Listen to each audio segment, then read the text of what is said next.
Oh, thank you very much, J-Rule. Yes, it's us, Middlecott and Oak, here for you today to cast some League of Legends. Rascal Jester versus CJ. Man, I am so excited for this one, dude. Yeah, it's going to be a hypey set of games. I think I've heard a lot of opinions already that I'm like, I don't know if I agree with that. So we'll be making Okay. sure to harken back to some of those once we get in game. Personally, I'm a big fan of recap. So some of the slander coming in from RMC has rubbed me the wrong way. That's just mean of him. It's just not necessary to be doing that to your caster duo when we're about to get into game. But we do have a couple minutes, so we can sort of like chat amongst ourselves and get sort of our points across. Something that RMC did actually mention on the analyst desk, which I kind of want to talk about, Oak, is he called CJ Rascal Jester Light, and we know Yep. that CJ are a very very bot lane focused team. hmm Do you think this is a fair comparison to make? Oh, absolutely. I really liked it. And it is through the fact that both these teams are very AD orientated, right? And we see that in the stats. Soul and Hybrid both having incredibly high DPM and gold per Yeah. minute, stuff like this. They're funneled into. I think the comparison there, though, and maybe why that light comes in, is that Rascal Jesters have the solo laners to kind of back up that gameplay really consistently. And it's how they found, especially in the latter half of the split, with picks like the Veigar and the Ari coming in for recap that have really enabled this. Whereas Kaito and Nap have occasionally left stuff to be decided. Nap has been, however, has kind of come into second form with some of these new picks like the Akali that I've been really enjoying. Yeah, I like carry nap. I like carry nap because it Me gives too. CGA a sort of another option to play. And we heard J-Real talk about sort of caster predictions coming up. Oak, you've been boring and gone for the 3-1 for Rascal Jester, in my opinion.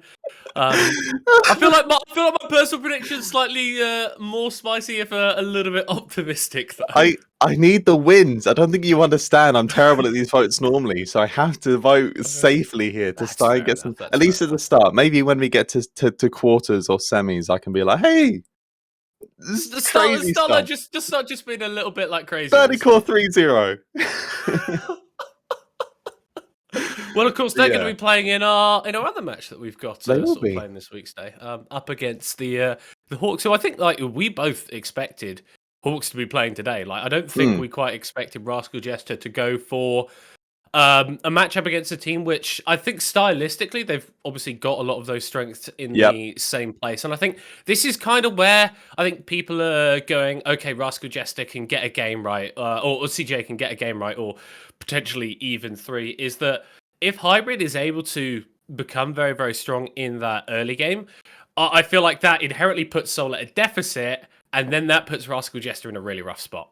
Yeah, especially because CJ do such a fantastic job after that 15-minute mark of continuing to pump resources into Hybrid. He loves to be funneled into, and I think RMC said a stat. I just want to correct it. He has the highest CS per minute of any player in any region, as far as we can count.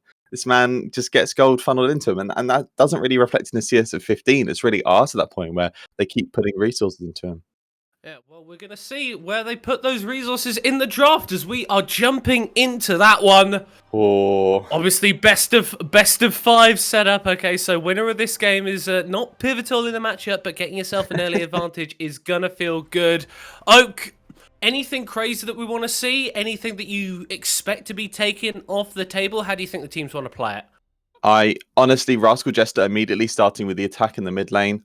I can appreciate to combine that with the Nautilus. It means that we've already talked about CJ maybe having a little bit more of a restricted pool. Rascal Jesters are considering all the meta picks that they could be taken off the board. They're going, no, actually, we can prioritize some of these key early game influences in the LeBlanc and the Nautilus, which CJ had been so comfortable on, and instead take those away. And I mean, CJ also banning out that Karma, which obviously can be flexed into mid in support. And neither Recap or Secret have played it, but it feels like the champions that will fit very, very nicely into their wheelhouse. Rascal Jester obviously recognizing the strength of carrying app as well as that Akali is taken off the board. And this could be leaning into a couple of early picks. I think one thing that Mabinogi mentioned was if you're picking the Nav blind, expect to go 0-5. And that's something that's really not punished enough in this region. But this Akali ban definitely could be looking towards it. So, We're in a unique spot here where AD carries are on the table and Ooh. not going to be first picked, actually. Rascal Jester opting towards the Prism here. Okay, they're taking a Hmm. note out of DFM's book here. This champion sees a lot of priority at the moment. Now Einar has one game in it this season so Yes. far, but it also does have a fairly consistent ban rate against them, 33% overall. So it's not like there isn't respect thrown towards this. So I'm excited to see how Einar can pilot this, especially because other people have come out and been so vocal about how strong this pick is, and immediately the response. Yeah, I love this, man. One of the things that I've sort of been asking for from Kassin is to have Mhm. a bit more of these champions that he's comfortable on, these Hekarims, these Graves that can Yep. be big carries sort of in the mid to late game, but also have a little bit of that strength early. If people were watching a few weeks back, Quadra Brilliant. kill on Graves about Yep. 8 minutes into the game, and that's going to set you up very, very nicely. Rise for Kaito. This is one of the picks that I've actually quite liked from him. It's not about Absolutely. that laning phase. It's about getting on the map and setting up things, particularly around that bot side. It also pairs so well in tandem with the Graves, and when we see the rest of the mid lane bans across the board, specifically this Ahri as well, think about what laners right now are available for Recap, who we know isn't very lane focused, that can affect this Rise. And I'm not really seeing anything that remains. Immediately, though, the response comes in from Rascal Jester and the Caitlyn. We saw this come in their last matchup against CJ as well, and we actually struggled a little bit with this Caitlyn Renato combination because Soul had a really good performance. Secret, who actually we've been seen as one of the most consistent player in Rascal Jester, he struggled a little bit on this pick. And luckily, into the comp that he's playing into, especially this Graves already, we're seeing it perform quite a key role. But especially open-blinded like this, I'm a little bit worried about how this draft may end up for Rascal Jesters. Okay, that is a volley bear for CGA. So flex picks potentially. This is a pick that Nap has played historically, so we could see Volibear top lane, still Graves in that jungle. But I think that if you're looking at pure meta strength, I think the champions are probably stronger with those roles swapped around. And something that is really weird to see is that CJ have put absolutely no priority on their bot lane in the pick phase at all, which I feel like makes the these next two bans pretty easy for Rascal Jester. I mean, well, you say that, but they have two methods to attack here. They can either attack them as pool, or they can look towards hybrid on some of these key hyper carries that we've been looking towards. Now, the Zeri's a key spotlight for one at the moment. His last two performances on it were fantastic, and I'm wondering if Rascal Jester decides to take that off the board. Now, we do see the Zillion taken away from Rascal Jester, which has been something Recap has done a couple of times now and looked very strong on. So I'm assuming CJ will combine this with another mid ban as well, maybe looking towards taking away the Lissandra or something on that line. It could go for the obviously the Veigar and the Arya band, so could throw even more focus towards that mid lane pool champions. I think the Galio is a pretty good one. It's another champion that just wants to wave clear in mid. Bot lane set up for Soul. Your big brain. That's incredible. I've heard that on points. That's so good. Rascal Jester now with the final ban left on the board. Now we saw the Zara already taken away. A really pivotal pick at the moment. I wonder if that's going to come in tandem with the Kai'Sa or the Zeri, as earlier mentioned. So 2 AD bans, which means CJ now a little bit of an emphasis to lock in that AD carry. Maybe ensure that it can work, or even if they lock in the support here, the Leona's still on the board. Which could pair in tandem very well with the picks that they've lined up already. And this can give the opportunity for Hybrid to really pick the best AD suited to the team comp presented for them. We bring Mabinogi on desk. And immediately she mentions, this misfortune's been popping up. And bam, in it comes.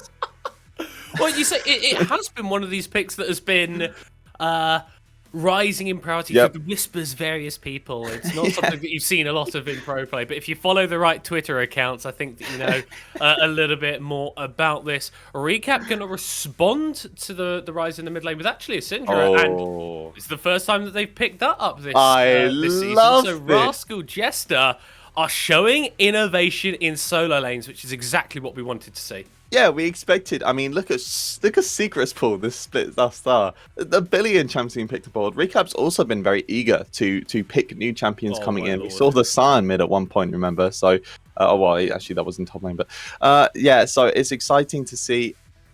Okay, and that's a Trundle too. So, Rascal just comp unite, and what I'm seeing here is really a big emphasis on punishing this rise in the early game and getting roam spots on board, because presented with the whole comp as a whole, I think a lead needs to be found. When you look at that, especially if a Seraphine gets locked in for CGA, it's going to be very hard for you to get through that Volibear, the Graves as well as this comp. So you really need to find that lead, to find these early Drakes, which we've been on point to mention that Rascal Jester have been so eager to pick up these early Drakes and continue that to the potential Soul.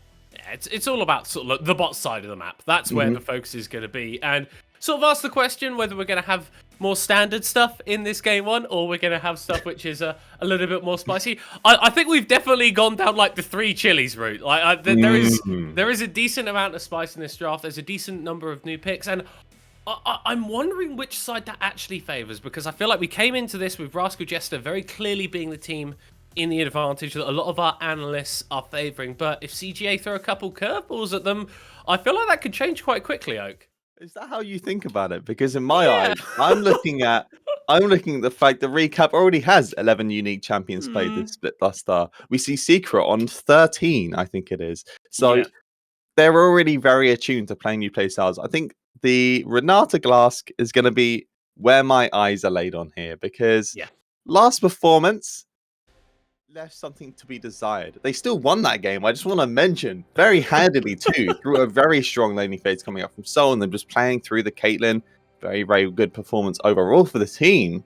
But Renata, especially, I am excited to see how this handled. You know, you do mention how CJ brought in a couple of new picks, and I do want to talk about this misfortune a little bit, because we've seen the Zayat pop up recently. Yeah.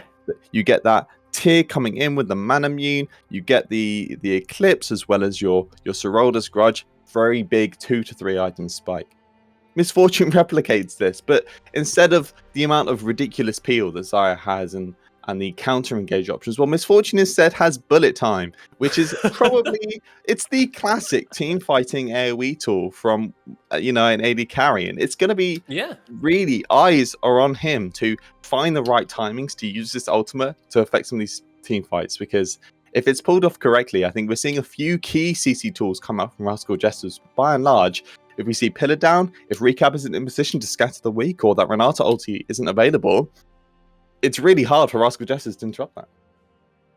So, Oak. Here we are. I kind of want to postulate something. Okay. So, last summer, CJ's AD carry was a gentleman called Milan. Right. And you've heard stories about Milan. Long-time viewers of the broadcast will recognise the name Milan. Not a particularly potent player in the early game. Laning phase not particularly strong, but his team fighting was actually half decent. One of his key picks was this Misfortune, a champion whose laning phase is quite strong just by itself. And then once you get a little bit of itemization on her, can scale quite well into these team fights. I wonder if what CGA are saying here, they're flipping the script and they're going, actually, we're going to play a bit more towards top lane. We're going to play a bit more towards mid lane. And maybe that's the adaptation that they feel like they needed to do to come out on top of this matchup. I mean, especially when you consider that Kassin and Nap are on these reversed meta picks. So the Graves is coming for Kassin, which you've already said, standard performance. But the Volibear on Nap as well. Something definitely more early game skewed. A lot of early game dueling power, especially in these extended trades. If you compare that in time with the Kassin, we see him do this top side start, but there are still opportunities for him to path towards there. As mentioned, I could definitely see Kassin maybe looking towards this top side. However, one of the big pressures of this Caitlyn lane is its ability to repeatedly shove, get hybrid under turret, and try and force CS deficit. This does present an opportunity for CJ to look towards the spot lane. However, I think you'd already noted, and I do see here, CJ are lacking a lot of consistent CC. I think across the board, Rise and Volibear are really the only key facilities of it. So I'm wondering if Kassin is really going to have that much influence over these lanes pre-6 at all. Yeah, I think once you get that level 6 mark, obviously you get the encore with the bullet time combo on that bot lane. I think you are a lot more set up for success there as well, with the Realm Warp that can come down from mid lane with Kaito. So I agree with you, but yeah, that early game is going to be pretty rough for CGA if they're not able to get as much pressure down as you wanted. And we're already seeing that. Soul and Secret constantly throwing these waves towards CJ's tower. Kassin Ooh. in this bot side, as Oh my Nero's actually God. taking a whole heap of damage and is forced to flash back away. That's the early power of this duo. And this means that Kassin has to give up first scuttle and bot side. And if Hachimecha's smart about this, he can move straight back up to this top side and take away the second scuttle as well, which is kind of what we expected from this pick. Trundle notoriously strong in the early game, very good duelist. So he's really going to be trying to take best advantage of this early state, especially with a Syndra in the mid lane as well, which is something we only briefly touched on. But this is a brand new pick coming in for recap, and definitely not something we thought we'd see him leaning into. Yeah, it feels a bit more early game oriented than a lot of his pulls. Stuff like Veigar and Ahri, like it can get stuff down. It has a little bit of that pick CC, but it's not the sort of champion that can just like one combo someone at level 9, which is what the Syndra offers. Absolutely, and I'm hoping that we see Recap and Hachimecha on point with each other to really try and take advantage of this, because when it's been in the hands of Kaito, I'm not going to lie, something has been left to be desired. I really feel like CJ's biggest downfall has been repeatedly putting Kaito on this Syndra and then not playing through it. And you see that reflected in some of the damage numbers. Kaito, generally low DPM, generally low access to gold as well, because they're funneling all of that into hybrid. And I think it really hurts his Syndra. Maybe Rascal Jesters have a little bit more space to reorientate themselves around the mid lane, especially within the first 9 levels of the game, to get some focus on the Syndra, and then they can spread that gold into the rest of the map. Well, I think if we want to sort of bring up the graphic that we've got, I think we can talk about that conversation transitioning down towards this bot side of the map. As Secret is going to land a pull onto hybrid. The trap not going to land, though, as Soul is also rooted up, and CJ actually sort of giving as good as he got. But this is, I feel like, kind of what you were alluding to there, Oak. Yeah, so Soul and hybrid. This is a matchup. Okay, I just want to say, I rated Soul #1 AD, and this is the reason why. Look at that DPM, and this is in tangent with the rest of the stats. You can see that hybrid, huge gold per minute, 2nd overall in the league, whereas Soul is sitting at 5th. In return, though, Soul manages to pump out a very high damage per minute, and this is with the Senate games. Is this with the Senate games excluded? This is or with the Senate games, yeah. There you go. This is with the Senate games included as well. This team, I mean, you can see CJ put a lot of time and gold into hybrid. The CS numbers as well for hybrid speak for themselves. But even through that, Soul pumps out more for his team. And I think this is something that I really love these kinds of stats, because it really shows how Soul, a very tenured AD carry in the league, how he manages to provide for his team.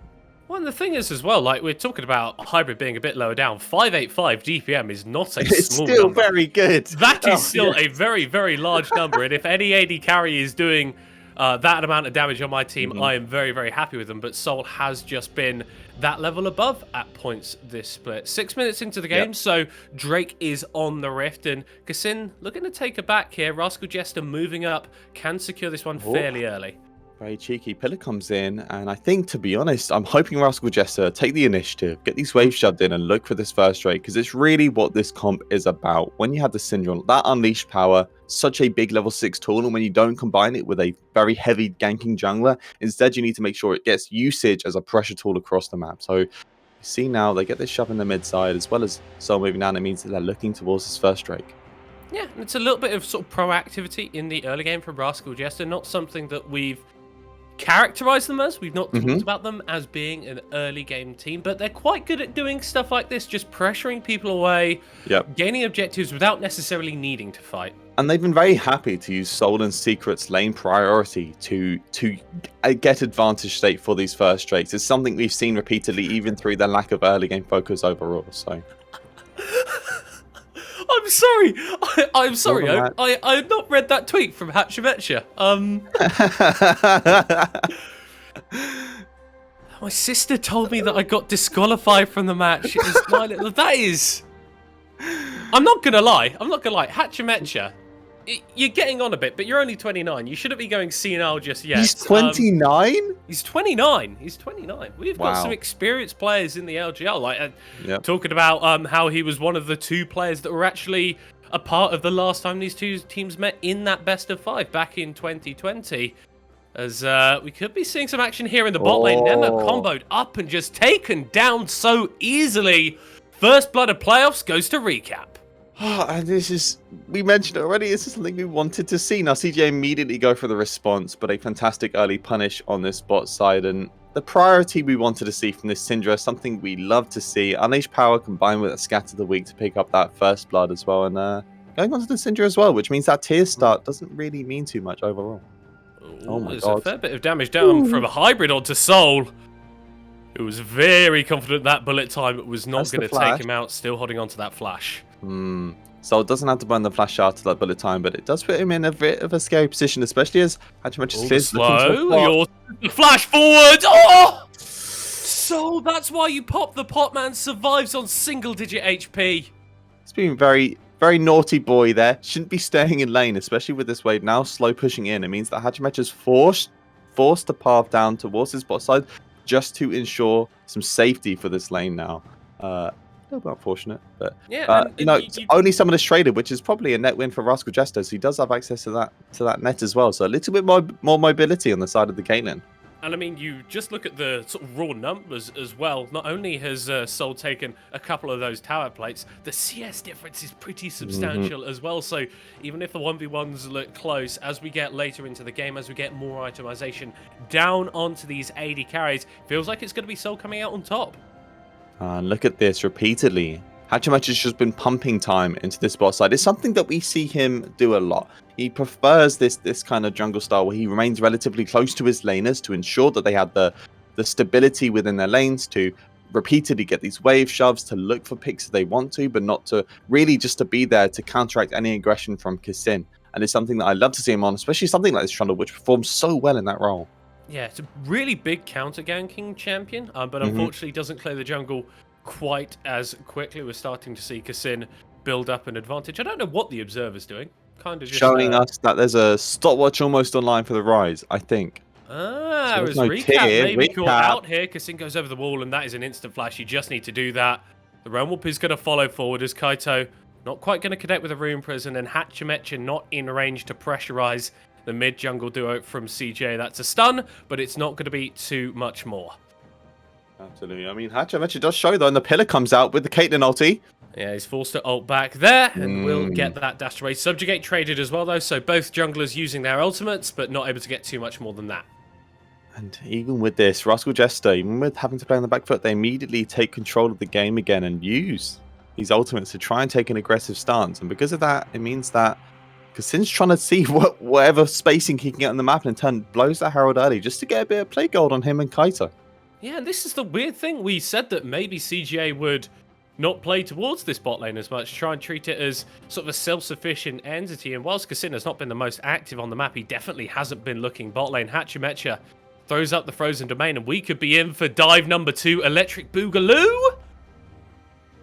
But they don't want to go for it. Not quite enough damage yet. It's unfortunate. It's always nice to see. It's such an aggressive stance from Hachimecha as well. He's just like, nah, I'm actually opting out of this. Sorry.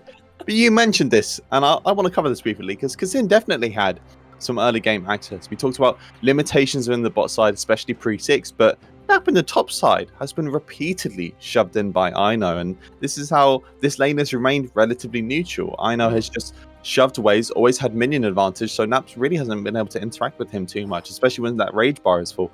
That could have been the lane to gank, but instead Kassin has had to match Hachimecha within this bot side with that pressure, and in turn it's meant that it seems like Ino's by and large, at least so far, gotten away with this laning phase.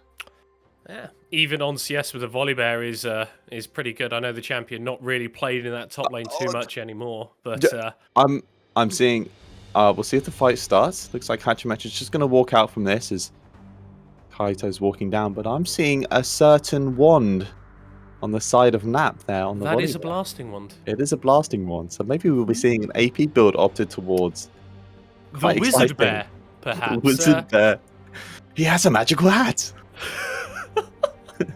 I love that if like buying a Rabadons or something would actually give your character a hat. I feel like that would encourage what AP game builds do they do that in? There's a game that they... Oh yes, Risk of Rain. Have you ever played Risk of Rain 2? I have not. It's a roguelike, but every item you get, it adds it to your character. We see the fight starts. Yeah, Oh, risk of rain, risk beautiful of a pillar. fight. Encore only lands onto Solo, who is able to flash away, and that hostile takeover is absolutely brilliant. First kill of the fight for Recap. Second kill for Aino as Kassin is going to drop down and Kaito forced to flash away. It's not been the most active early game, but Rascal Jesters are winning it out, and they're going to claim their second Drake. And off the back of Aino repeatedly shoving in this waves, he finds time to move down to the spot side and guarantee a successful fight. Combine that with, as you mentioned, a fantastic hostile takeover from Secret, as we saw that Encore missed just a little bit, only really hitting one target, and it meant that the counter engage from Rascal Jester was so strong. They get 2 kills, they get the Drake, and get 4 plates going over as well to Soul, who, once again, this Caitlyn Renato lane, really doing well. It's impressive stuff, and while CJ haven't sort of had the help that they would have liked, it's just, again, that demonstration of how good Soul and Secret are as a duo. We're going to jump into that replay around that Hextech Drake fight. Yeah, and you can see that Nema, he's so close to landing this ulti. He sees the pillar, knows he's in threat, but Hachimecha plays so smart and so slowly. Combine that with the flank from Aino. Look at him on this side here. He splits up CGA completely, and then, well, I mean, the rest of the team just get to play how they want to play. Each gets their own role, really. It's wonderful stuff, and we start to see a little bit of the aggressive summoner spell setup from Aino come to fruition. They're going for the Ghost Ignite, just the pure Chad 1v1 summoner spells. I'm going to jump into your backline, and I'm going to kill someone. Absolutely, and also pairs really well with the Volley Bear as well. Something we see often with the Tryndamere is that when he does opt into the Ghost, the enemy laner normally has to opt into the Ghost in tandem, because otherwise you end up with situations where you get run down. Interesting to see Nap hasn't done this. He's also opted into that TP as well, so he's very much focused on getting to his first item and then just holding off in the sideline until he finds a TP. I know he's aggressing onto Kassin, but Kaito has the first move. Smite goes down, Rift Herald is going to be taken out, but not going to be secured just yet. They can't get in onto the thing. Ultimate there from Aino as he's buying time, but the brawl is beginning. Kaito is going to trade a kill back first of the game for CGA as Nap is forced to ult away, but the Stormbringer is not going to save your life.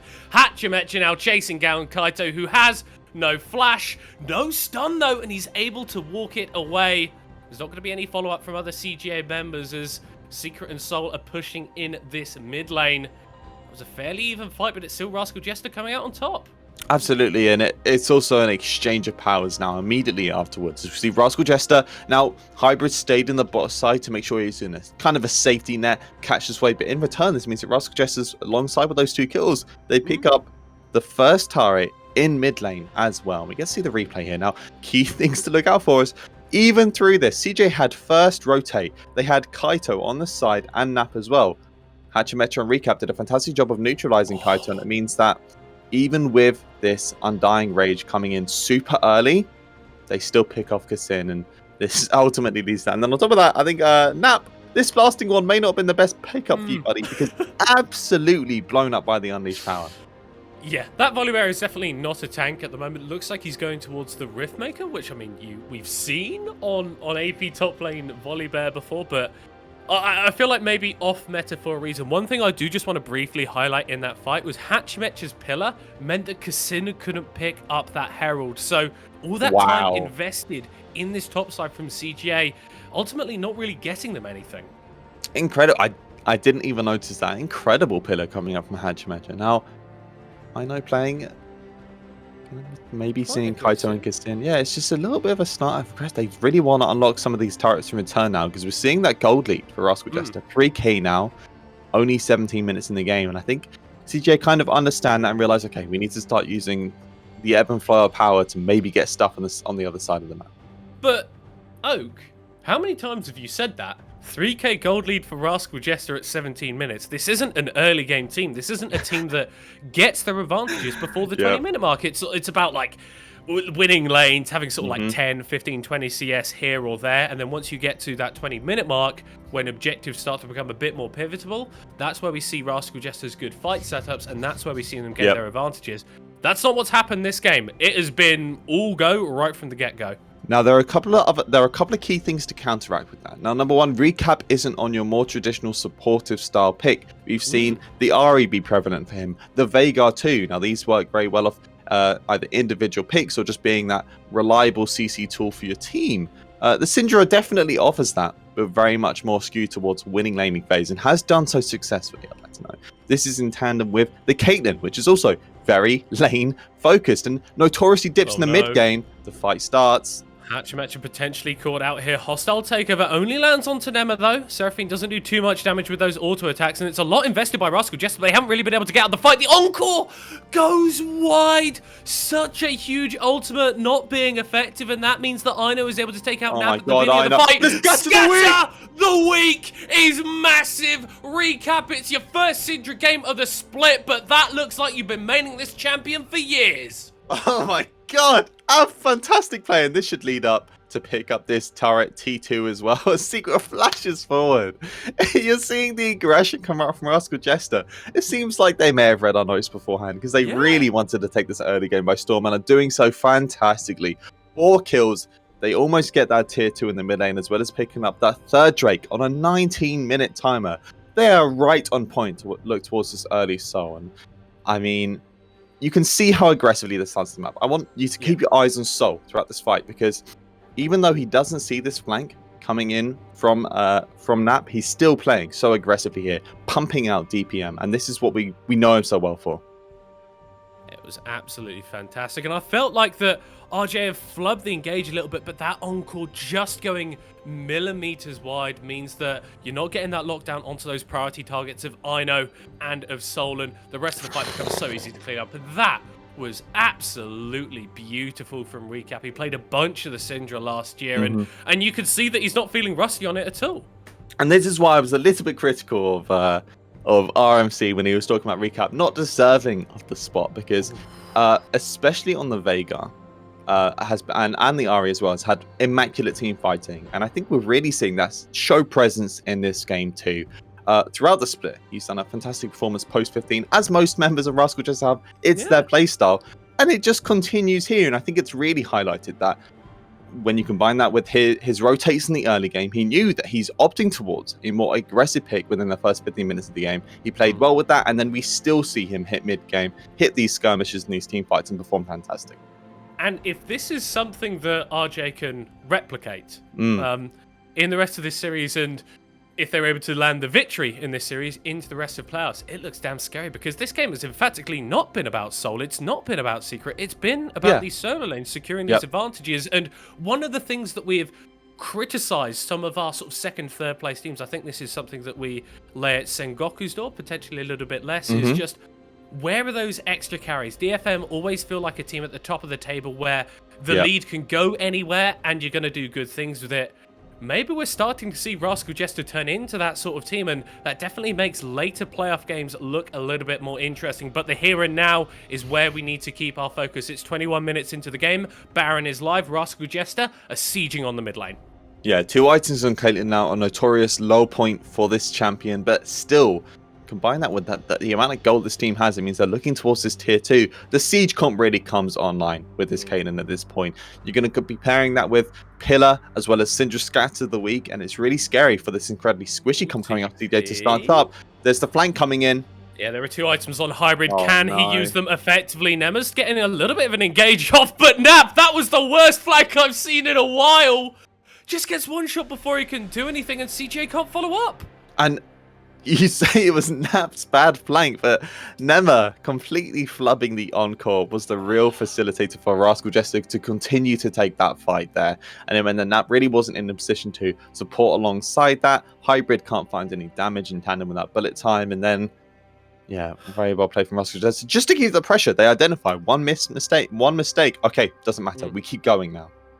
And one of the things that Rascal Jester do, I think, as good as any team in the LJL, is close their games effectively once they have got these big objectives like the Baron, like Drake Soul, like Elder. And with all of these outer towers already being taken down, only that bot lane tier 2 remaining, it means that this map is wide open for Rascal Jester to establish their vision, and means that those objectives, that Infernal Soul in just over a minute's time, is going to be a hell of a lot easier to secure. And that's something we haven't talked about a lot this game so far. And I want you to quickly point your eyes towards this top side and see how the pinks have been laid out, because it's specifically targeting some of these more prominent flank spots that we could have seen Nap coming in, because that's really where this team could potentially fall apart. Specifically for Recap, who, whilst he has finally picked up a stopwatch, still a very vulnerable member. And if Nap is able to get any initial CC off, that can be prepared so easily with the Encore, with some of the follow-up damage that CJ have to get that initial pick to start a successful fight for them. Because talked about the solo lane from Rascal Jester, but that works both ways. These are still incredibly squishy members on Rascal Jester. If they get picked off first, CJ may still find a winning team fight. I like what CJ are doing here. They're sort of staying out of sight, out of mind of Rascal Jester towards this bottom side. They recognize that they absolutely have to contest this, Drake. If you are giving over Infernal Soul to Rascal Jester, combined with the gold lead that they already have, this game is GG, and you're already looking at game 2. You've possibly got half an eye on game 2 anyway, so we'll have to see if they go for the Hail Mary play, or if Rascal Jesters will just shut them down and claim an easy first game victory. And as soon as Ino gets his shoving in the top side and shows mid where he can get to this fight a little bit earlier, Rascal Jester immediately start walking forwards. They take the aggressive stance. You see traps now coming online. Oh no. You're starting to think, where can CJ come through? It's all through that one choke point, and hostile takeover is available. Yeah, it's just so difficult to play out this fight. You're in a 4v4 where you don't win. Oh my god! Never taken out right at the beginning of the fight. That was disgusting amounts of damage. Infernal Soul for Rascal Jester. And that means that any hope that CGA may have had in this game is going to be dashed. They're going to come back in game 2 to try and claim a victory, but I don't think they're going to be winning this game 1. Absolutely not. It pairs perfectly with the timer to pick up a Baron, hoping they use this timer effectively. You have 20 seconds on the board. Maybe Ino is fantastic. Ino can look towards this inhibitor at the same time as their team picks up this Baron as well. And this should lead perfectly into, as you mentioned, hopefully a win on the Swifter side, as Rascal Jester taking a firm grasp of game 1 of the series. And this is a team that's all about efficiency. We talked about how efficient Soul could be with his damage numbers in the bot lane. It's been a very efficient game from Rascal Jester. They've only fought when they needed to, and when they have, it has just been ridiculous. Yeah, and Hachamecha really smart here to make sure he's still in position to stop Kassin from autoing the Drake, to remove the potential for that Dragon takeaway. Even whilst the fight is, even when they're mid-fight, his whole role is, oh, okay, I'm stopping Kassin here. And that's what he knows. Combine that with Ino being on this fantastic flank to split apart the rest of CGA. They get to play it slowly and get that fight very successfully. It's absolutely beautifully done. Baron secured. 2.5 minutes left on that. Generally, Rascal Jester end in the duration of their first Baron. With that mid lane inhibitor taken out by Ino already, you have to imagine this is just a run it down bot angle. You take the team fight, you take the Nexus, you pick yourself 1-0 up in the series. Yeah, and this is going to come in with that really clean 4-1. The Siege comp is only going to show its head even more now, as Ino in this top side. I think even with 2 members, it's very difficult to contest this champion right now on this Infernal Soul. You see, they're going to have to look for it anyway, because they need any pick. Hybrid shows bots top side as well. Yeah, you bring 3 people to fight the Tryndamere. I think you're probably going to get the kill here, but the real question is, how much can Rascal Jester actually get on the other side? The Undying Rage of the Gale Force to buy a little bit more time. Realm Warp to go forward, as Eno is still alive. Will cut himself into the base. Gets himself taken low, but in the bot lane, Inhibitor go bye-bye. Yep, big shutdown for CGA, but as you mentioned, Inhibitor in return, which means now you are fighting against 2 inhibs worth of Baron minions. Combine that with no tier 1s or tier 2s remaining on this top side, it means Rascal Jester, especially with this wave slow pushing in, they're just going to keep pressure coming forwards, especially with the strength of Eno.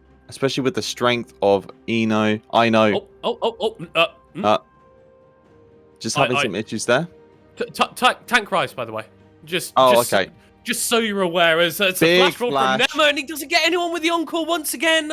Hostile takeover running forward and will take out the CGA support, as the rest of his team is going to fall around him. It's just like every single fight this game. It's been Rascal Jester favored from the start, in the middle, and right at the end. CGA, they're going to need to take a long, hard look at themselves coming through for game 2, because honestly, this was just so clean from RJ. Yeah, and RJ as well. Adaptability and draft, I think, was key here. They had a couple old picks coming back in, as well as a brand new pick from Recap. They played through it oh so well, and I think CJ were, as you mentioned, left on the back foot there. They really didn't know what to look towards, with a lack of CC combined with Kassin on what we thought would be one of his pivotal picks. rough game for CGA coming into game 1. Yeah, I mean, but credit to the Jesters, right? That was very, very clean. They recognized the way that CGA were playing, that it wasn't so much about focus towards that bot lane, and they knew that, okay, we can just use this Caitlyn Renata to constantly get pressure, to take a load of plates. They started rotating it around the map as well, get Sol really fed, and whilst I'm sure he was doing a lot of damage in these team fights, he didn't even need to be that primary carry because of how well I know and because of how well Recap was snowballing.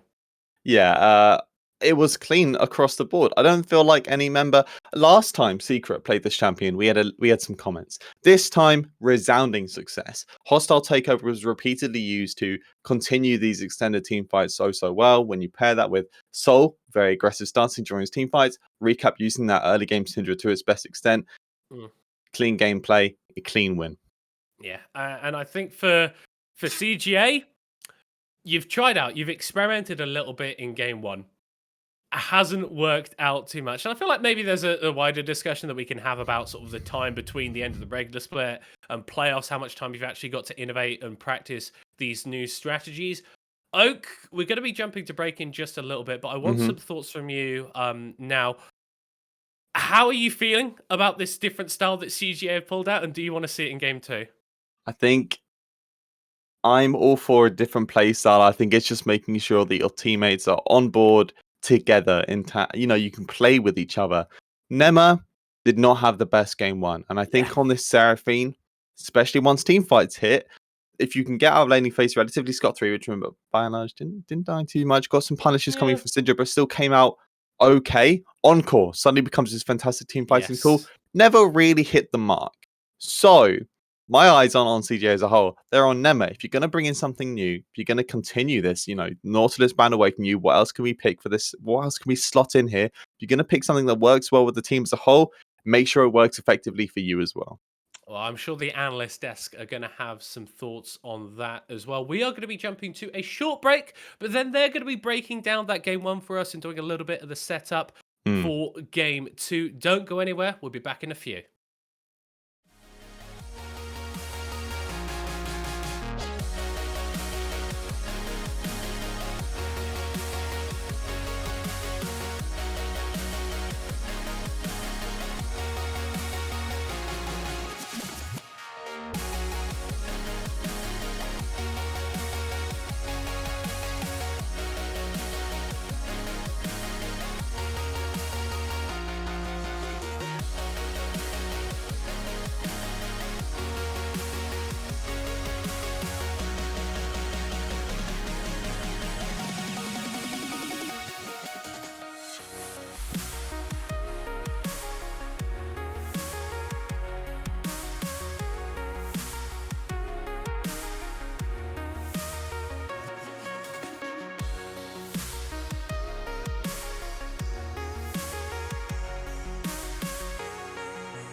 Hello and welcome back. And I, for one, feel backstabbed by Rascal Jesters. You know, they came through. We talked all this stuff in the pre-game, late game team fighting.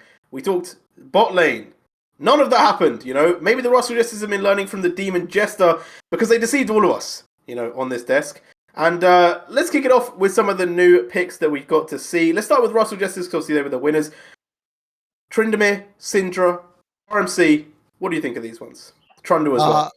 Well, I feel backstabbed by Recap here because, as Oak brought up multiple times on the caster desk, I was not impressed by Recap's regular season. And then he pulls out the Syndra from last split, and this is a completely different Recap.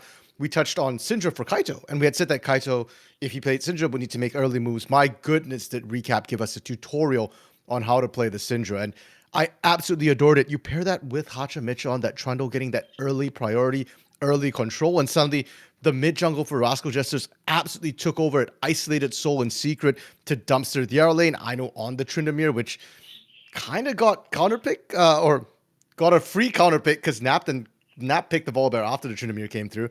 So yeah, it was absolutely beautiful to watch. I loved the draft adaptations from Rascal Jesters here. Indeed, and Mabinogi, we're talking about some of the CGA new picks. You kind of predicted the Misfortune coming through. Were you happy with the Misfortune Seraphine? Obviously, 2 new picks there from their bot lane. I think realistically, it's hard to fully win a lane against a Caitlyn.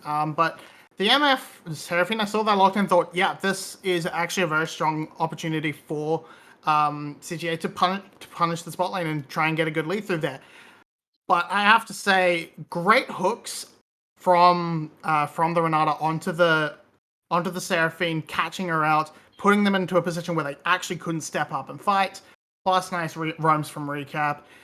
Completely shut it down. So the pick itself wasn't bad, but it was played into beautifully and everything just fell apart around it. Yeah, and then Kashka, we talked a bit about the jungle synergy. Trundle, a new pick there for Hachimecha. Do you feel like it kind of won him over that early game? We obviously talked about how Kassin loves that early game lead. I mean, I think part of it is the Trundle, part of it is just Hachimecha playing beautifully well, because he got a gank in the bot lane, burning them was flash, you got 2 Scuttle Crabs, and basically all the priority you want to before Kassin finished even his first full clear. So in the first 4 minutes, Hachimecha already got to a flying start on the Trundle, and it only continued there. You already touched on, enabling Recap Syndra then to roam around the map. So yeah, Hachimecha absolutely stepping up, proving me wrong in saying that Kassin should have the early game edge. No, apparently it's not as simple. No, it isn't as simple as it once seemed. And I have to say, look, CGA, they had the bullets, but they didn't have the time. Rascal Jesters making it work from early on. 3k lead 17 minutes in. They had early pressure at 80 minutes 30. That huge fight where they got a 4-0 plus the Drake and the Baron and the Ace. It was just absolutely huge for them at the 24 minutes. And then, Mabinogi, you kind of talked a little bit about picks as well earlier when we were off air. And you were talking about Tryndamere and what not to play into Tryndamere. What can CGA kind of learn from their last draft? So Tryndamere kind of rose to prominence as the kill Graves button. You pick that and Graves dies instantly. So what do you get? A first pick Tryndamere and they lock in Graves. Okay, sure, they can put it in jungle, but Graves jungle isn't that good. And then you've put yourself into a Volibear matchup, which isn't that good either. Then you itemize extra squishy, which is extra bad. And I mean, I see a blasting wand. I think, oh, it's this build that's on all sorts of tanks with AP scaling. You rush your tanker mythic, then you pick up demonic embrace, and you're super tanky. You do a lot of damage. No, we go for this Riftmaker and do nothing. Yeah, and I just want to add Riftmaker into a Tryndamere, which went Ghost Ignite. You saw the Ignite. You were never going to win that 1v1 with a Riftmaker, and just big questions about Nap's build there. Yeah, big questions indeed. They had the collateral damage, but they took the emotional damage. Does CJ take a lot from that one, Kashka? Do you feel like they can come back into game 2 and be like, okay, look, that was just game 1, we can brush it off? Or is this potentially going to put them on a big tilt? I mean, it is game 1, right? And we have pointed out the, let's say, interesting drafting decisions that they have already gone for. I sure hope that they're going to go into this match and they're going to come in with a new plan. I want to see Kassin pick maybe a jungler that he will be sure he can have an early impact on and not just start falling behind in all the lanes. I'm going to say it's a possibility, However, if in this game too we see a similar story, then that's where we actually have to start putting the question of, is Rascal Jester just straight up better than CGA in every aspect? Yeah, it's definitely a bit of a difficult one, and obviously let's get into some of the clips from the game. RMC, I know that you have one ready lined up, so talk us through that one.